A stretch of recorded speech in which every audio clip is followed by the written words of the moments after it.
Ayan guys, good morning, good morning.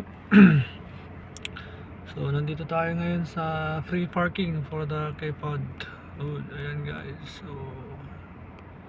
nandito tayo ngayon guys. So antayin natin si Baba guys. Ayan, nagpapantay sa akin. Ayan, so matatapos siya guys ng alas 2 ng hapon. So nagpaantay na sa akin guys. Ayan, so nandito tayo. Ayan.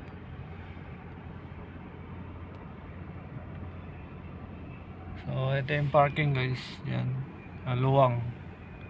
Yan, hanggang doon kaluwang guys. Daming paradaan. Doon sa kabila guys, yun ang may bayad. May mga ano kasi yun, mga bubong. Yan. Yan guys, morning, good morning.